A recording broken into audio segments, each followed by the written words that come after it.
Hi, good evening my all dear friends, मेरे सभी viewer और गुड इवनिंग। और आज हम लोग एक ख़ास टॉपिक पे डिस्कशन करेंगे कि लास्ट यूट्यूब पे एक क्वेश्चन आया था कि यूटिलिटी इक्विपमेंट के बारे में बताइए।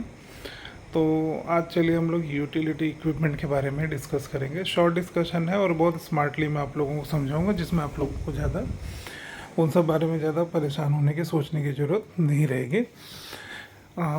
क्वेश्चन कैसा है कि यूटिलिटी में देखिए, इक्विपमेंट के अगर तौर पे हम लोग देखने जाएँ तो मेजॉरिटी जो इक्विपमेंट होती हैं, एयर कंप्रेसर होती है और चिलर होते हैं, बॉयलर होते हैं और डीजी होता है। तो चलो डीजी का पार्ट हम साइड में रखते हैं। डीजी के बारे में मोस्टली सभी को अवेयरनेस रहता है कि डीजी किस तरीके से यूज़ होते हैं।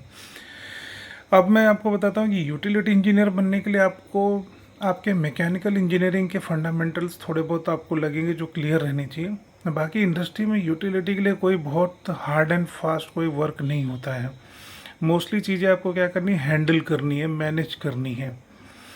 ठीक है, अभी से एयर कंप्रेसर की बात करें तो एयर कंप्रेसर वाटर जैकेटिंग आती है, एयर कूल्ड एयर कंप्रेसर भी होते हैं जो आपने इंजीनियरिंग में पढ़ा होगा।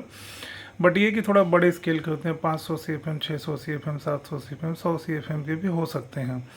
सारे कंप्रेसर के फंडामेंटल्स एक ही होती है।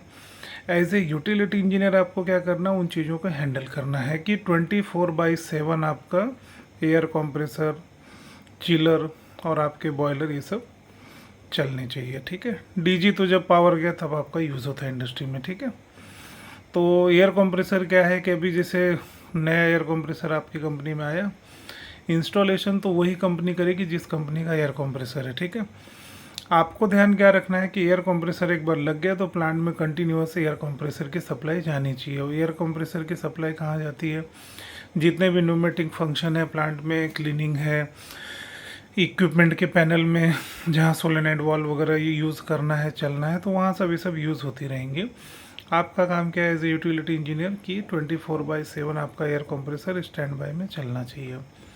उसके लिए इम्पोर्टेंट क्या हो जाता है कि आपका रूटीन लॉगबुक है, उसमें रीडिंग होती है कि कितना प्रेशर आपका है, कितना टेम्परेचर है, कितने रनिंग आवर चले, लोड में कितना चला, अनलोड में कितना रहा आपका एयर कंप्रेसर। तो ये सभी आपको डेली रूटीन लॉगबुक में आपके ऑपरेटर भरते रहेंगे, आपको सिर्फ ध्यान देना है।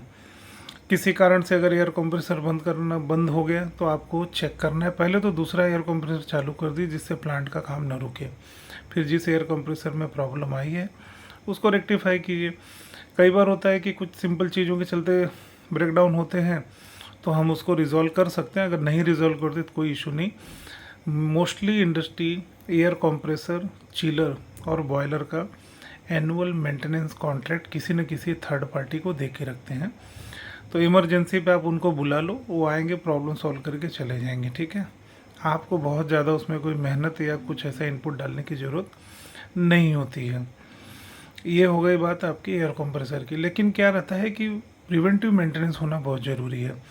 हर महीने आपको प्रिवेंटिव मेंटेनेंस की एक चेकलिस्ट होती है, जैसे कि एयर कंप्रेसर को क्लीन करो बार बार से, उसकी पाइपिंग चेक कर लो कहीं लीकेज नहीं है, इलेक्ट्रिकल पैनल देख लो कहीं लूज़ वायर नहीं है, कुछ ऐसी चीज़ें हैं। उसके बाद सारे वाल्व वगैरह देख लो सब सही तरीके से ऑपरेट हो रही कि नहीं हो रही है। उसके बाद जहाँ जहाँ एयर कंप्रेसर की लाइन गई हो उन सबको अच्छे से चेक कर लो। नीट एंड क्लीन और मेंटेन रहनी चाहिए। बाकी एयर कंप्रेसर के अंदर की जो मेजर चीज़ें होती हैं वो तो आपने थर्ड पार्टी को जिसको मेंटेनेंस कॉन्ट्रैक्ट दिया है वो आके सब कुछ काम बाकायदा करती रहती है, आपको उनको हैंडल करना है सिर्फ। अब वो शायद क्वार्टरली बेस पे है चाहे मंथली बेस पे है, वो उनका अपना एक शेड्यूल होता है, जैसा आपका चार्जेस आप उनको पे करेंगे उसी हिसाब से वो लोग आते हैं। सेम कंडीशन आपकी चिलर में होती है। चिलर का भी मोस्टली सभी इंडस्ट्रीज़ एनुअल मेंटेनेंस कॉन्ट्रैक्ट किसी थर्ड पार्टी को दे के रखते हैं, वो लोग आते हैं, उसका प्रिवेंटिव चेक करके जाते हैं। सिर्फ प्रिवेंटिव मेंटेनेंस एक चेकलिस्ट होती है जो यूटिलिटी इंजीनियर को खुद मेंटेन करनी है। उसमें भी वही सब रहता है कि आप वॉल चेक कीजिए, लाइन चेक कीजिए, इलेक्ट्रिकल पैनल चेक कीजिए। उसके बाद आपका लोडिंग रनिंग आवर क्या है, कैसे है। फिर कूलिंग टावर में उसका इनलेट आउटलेट की जो कंडीशन है, कूलिंग टावर अच्छे से क्लीन करके रखना है चिलर को चलाने के लिए। तो उसी तरीके से कूलिंग टावर का भी आपको जनरल चेक्स आपको लेनी है। मैं यहाँ पे सभी इक्विपमेंट के बारे में शॉर्ट बता रहा हूँ। अगर एक एक यूटिलिटी इक्विपमेंट के बारे में बताना है तो मुझे एक एक सेपरेट वीडियो बनाना पड़ेगा, जो कि नहीं तो ये वीडियो काफ़ी लंबा हो जाएगा। ठीक है, फिर लोग देखते नहीं हैं और फॉरवर्ड मारते जाएंगे तो बहुत सारी इंपॉर्टेंट डिस्कशन छूट जाती है उसमें, ठीक है। तो इस तरीके से उसके भी रिकॉर्ड बुक होते हैं जिसमें आपको कूलिंग टावर का इनलेट टेम्परेचर, कूलिंग टावर में आउटलेट टेम्परेचर कितना आ रहा है, वहाँ जो सेंसर लगे हैं, डिजिटल डिस्प्ले लगे रहते हैं, तो आपको उससे रीडिंग लेनी है, वो आपके ऑपरेटर करेंगे। इंजीनियर को सिर्फ ध्यान देना है, मेंटेन करना है, हैंडल करना है सिस्टम को, बस वही इम्पोर्टेंट होता है कि ब्रेकडाउन आया तो तुरंत दूसरा चिलर पहले चालू कर दो, फिर ब्रेकडाउन जो हुआ है उसको सॉल्व करो, चाहे थर्ड पार्टी को बुला लो, आपके ऊपर है।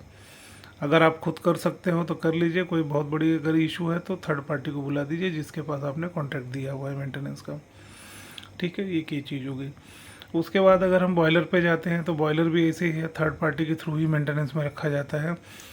बॉयलर में भी क्या है, उसके प्रेशर्स कितने हैं, कहाँ पे कितने प्रेशर जोन है, वो सभी आपको ध्यान रखने हैं, लीकेज कहीं नहीं होना चाहिए। फिर आप जो फ्यूल यूज़ कर रहे हो उसकी सप्लाई कंटिन्यू होनी चाहिए।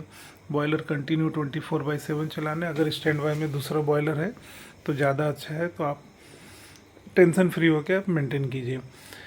बॉयलर में खाली एक रिस्क बेस ये ध्यान देना रहता है कि जो आपका बॉयलर का कट ऑफ प्रेशर है उसका टेस्टिंग जो है बॉयलर इंस्पेक्टर के थ्रू होना चाहिए, तो वो चैलेंज करना रहता है। पर डे आपको बॉयलर की सेफ्टी सारे चेक करने, क्योंकि बॉयलर बहुत रिस्की इक्विपमेंट है, तो उसका चेक्स वगैरह आपको टाइम टू टाइम देखते रहना है, ठीक है। पर डे उसमें चेक्स होनी चाहिए आपकी।